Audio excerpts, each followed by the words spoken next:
Penyerapan belanja pemerintah merupakan salah satu kunci sukses dalam pembangunan ekonomi, baik di pusat maupun daerah. Namun, seringkali kita melihat bahwa penyerapan belanja APBD di daerah cenderung lebih lambat dibandingkan APBN.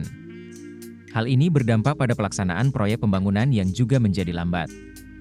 Lalu, bagaimana cara kita menyinkronkan penyerapan belanja antara APBD dan APBN agar lebih efektif? Pertama, kita perlu memperkuat kolaborasi perencanaan antara pusat dan daerah. Perencanaan pembangunan yang sering berjalan secara terpisah antara APBN dan APBD bisa menjadi penyebab ketidakseimbangan ini. Musrenbang, yang sudah menjadi forum rutin, bisa dimanfaatkan dengan pendekatan yang lebih terintegrasi.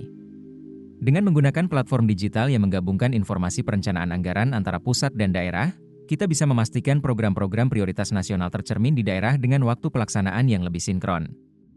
Selain perencanaan, pemantauan dan evaluasi juga sangat penting. Salah satu inovasi yang bisa diimplementasikan adalah dashboard pemantauan berbasis data real-time. Dengan sistem ini, setiap progres penyerapan anggaran dapat terpantau secara langsung oleh pemerintah pusat dan daerah. Data ini berguna untuk melihat perkembangan proyek dan menjadi alarm dini jika ada daerah yang tertinggal dalam penyerapan belanjanya.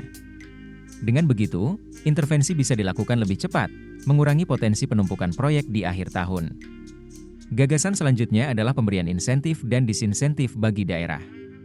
Pemerintah pusat dapat memberikan insentif dalam bentuk dana tambahan atau alokasi anggaran yang lebih besar di tahun berikutnya bagi daerah yang mampu menyerap anggaran secara optimal dan tepat waktu. Sebaliknya, daerah yang gagal mencapai target penyerapan bisa dikenai disinsentif, seperti pengurangan alokasi pada pos-pos yang tidak efektif atau lamban dalam pelaksanaannya. Pendampingan teknis bagi pemerintah daerah juga sangat penting. Tidak semua daerah memiliki kapasitas yang sama dalam mengelola anggarannya. Oleh karena itu, pendampingan teknis yang lebih intensif bisa diberikan, terutama dalam pengelolaan proyek dan pelaksanaan lelang.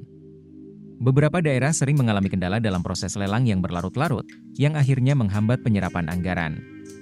Dengan pendampingan yang tepat, daerah dapat lebih siap dan sigap dalam menjalankan proyek-proyek pembangunan. Selain itu, kita bisa mempercepat pelaksanaan proyek Maltirs dan mendorong pemanfaatan sistem e-procurement di daerah. Proyek Maltirs seringkali terhambat oleh birokrasi dan administrasi yang lambat, terutama pada tahap awal seperti pembebasan lahan. Jika pemerintah pusat dan daerah menetapkan jadwal yang lebih ketat dan terukur untuk proyek ini, serta mempercepat proses pengadaannya melalui sistem elektronik, maka proyek-proyek besar dapat berjalan lebih lancar dan berkelanjutan. Terakhir, fleksibilitas dalam pengelolaan anggaran juga harus diperhatikan. Banyak daerah mengalami kesulitan karena anggaran yang tidak fleksibel, di mana proses revisi anggaran membutuhkan waktu yang lama. Kita bisa mempertimbangkan sistem yang memungkinkan realokasi antar pos belanja dilakukan dengan lebih cepat, selama tetap mengacu pada prinsip akuntabilitas dan transparansi. Dengan langkah-langkah ini, kita dapat mewujudkan penyerapan anggaran yang lebih sinkron antara APBD dan APBN. Sinkronisasi ini tidak hanya akan mempercepat pembangunan, tetapi juga memastikan bahwa setiap rupiah yang dialokasikan benar-benar memberikan manfaat maksimal bagi masyarakat.